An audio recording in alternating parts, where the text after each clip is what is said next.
কে বললো যে আচ্ছা তুমি কি শিখে এসছো, বাইরে তোমার যে স্ক্রিপ্ট দেওয়া হয়েছে সেখান থেকে তুমি কোনটা করবে। পরে আমি বলেছি আমি দুঃখ আর আত্মবিশ্বাস মানে একটু মোটামুটি প্র্যাকটিস করে এসেছি। বলে আচ্ছা ঠিক আছে, তাহলে তুমি দুঃখটাই করবে, বাট সেইটা দুঃখী হয়ে করবে না, তুমি হেসে হেসে হেসে করবে।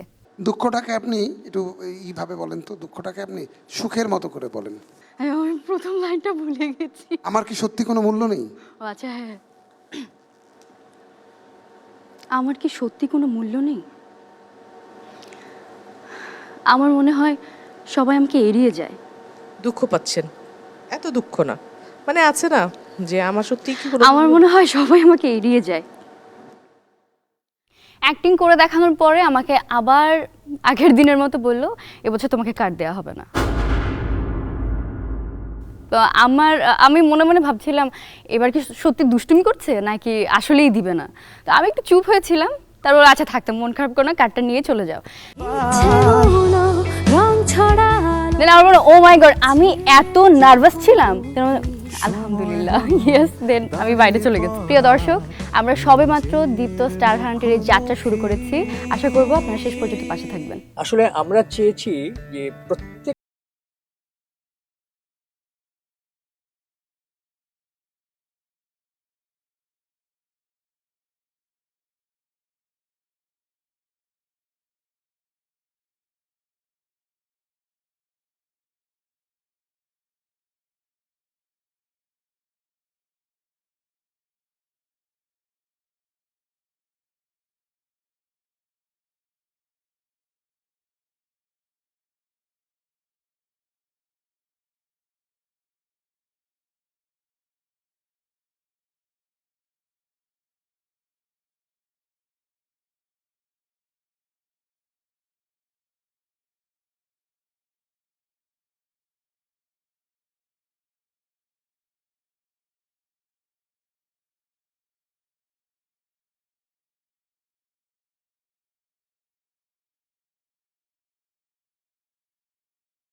বাবা কি এমন করছেন যে প্রত্যেকটা চোখ বাবার দিকে? আমি এটা বুঝতাম যে বাবার সেই স্টামিনা বা সেই এনার্জিটা আছে। তো তখন থেকে আমি সিদ্ধান্ত নিয়েছিলাম যে না, আমি এমন কিছু করব যাতে মানুষ আমাকে দেখে।